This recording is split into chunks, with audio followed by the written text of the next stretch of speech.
की जय, तुलसी मैया की जय। ओम नमो भगवते वासुदेवाय।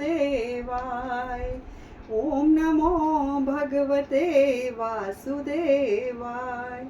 वासुदेवाय हरि वासुदेवाय। कृष्ण देवाय प्रभु कृष्ण देवाय। ओम नमो भगवते वासुदेवाय। ओम नमो भगवते वासुदेवाय। वासुदेवाय प्रभु वासुदेवाय। कृष्ण देवाय प्रभु कृष्ण देवाय। ओम नमो भगवते वासुदेवाय। बोलो विष्णु भगवान की जय। नारद जी बोले, दैत्यों के तीक्ष्ण पहाड़ों से व्याकुल देवता इधर उधर भागने लगे। जब इंद्र आदि को इस प्रकार भयभीत देखकर गरुड़ पर चढ़े भगवान युद्ध में आगे बढ़े। उन्होंने अपना शारद नामक धनुष उठाकर बड़े जोर से टगोर किया। त्रिलोकी शब्दादित हो गई। पल मात्र में ही भगवान विष्णु ने हजारों दैत्यों के सिर काट डाले। यह देखकर जलंधर के क्रोध की सीमा न रही। फिर तो भगवान विष्णु और जलंधर का महान संग्राम हुआ।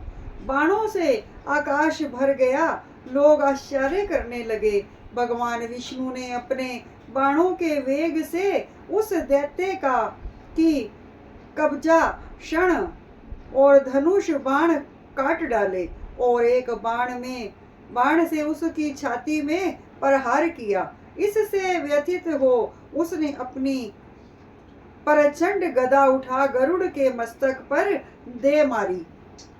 गरुड़ पृथ्वी पर गिर पड़ा। साथ क्रोध से उस दैत्य ने होठ काटे और भगवान विष्णु की छाती में भी एक तीक्ष्ण बाण मारा।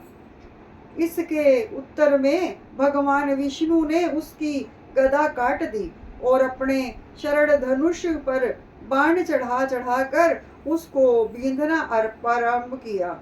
जलंधर भी उन पर अपने पैने बाण बरसाने लगा। उसी समय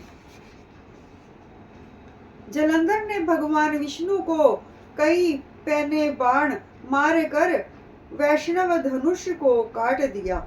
धनुष कट जाने पर भगवान ने गदा ग्रहण कर ली और शीघ्र ही जलंधर को खींचकर मारी।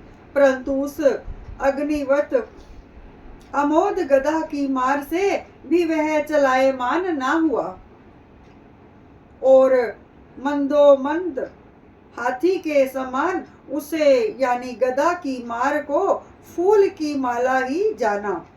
साथ ही उस युद्ध दुर्मद ने अत्यंत ही क्रुद्ध होकर एक अग्निमुख त्रिशूल उठाकर भगवान विष्णु पर छोड़ दिया। भगवान विष्णु ने शिव के चरणों का सिमरण कर नंदक नामक त्रिशूल से उसके त्रिशूल को छेद दिया। जलंधर ने झटक कर भगवान विष्णु की छाती में एक मुष्टिक मारा। उसके उत्तर में भगवान विष्णु ने उसकी छाती पर अपनी मुष्टि का प्रहार किया। फिर दोनों घुटने टेक कर बाहों और मुष्टों को से बाहु युद्ध करने लगे। कितनी ही देर तक भगवान विष्णु उसके साथ युद्ध करते रहे। वह कुछ शमित से ही हो गए।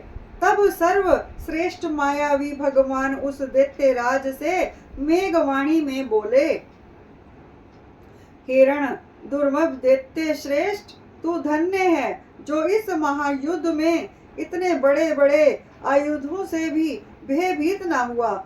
तेरे इस युद्ध से मैं बड़ा प्रसन्न हूँ। तू जो चाहे मांग ले, मैं उदय वस्तु भी आज तुझे दे दूंगा।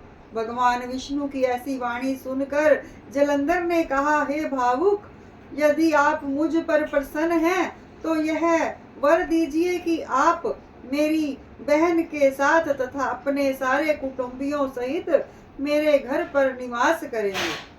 नारद जी कहते हैं, उसके ऐसे वचन सुनकर भगवान विष्णु को खेद तो हुआ, किंतु उसी क्षण उन देवेश ने तथा वस्तु कह दिया। अब भगवान विष्णु सब देवताओं के साथ जलंधरपुर में जाकर निवास करने लगे। जलंधर अपनी बहन लक्ष्मी और देवताओं सहित भगवान विष्णु को वहां पाकर बड़ा प्रसन्न हुआ।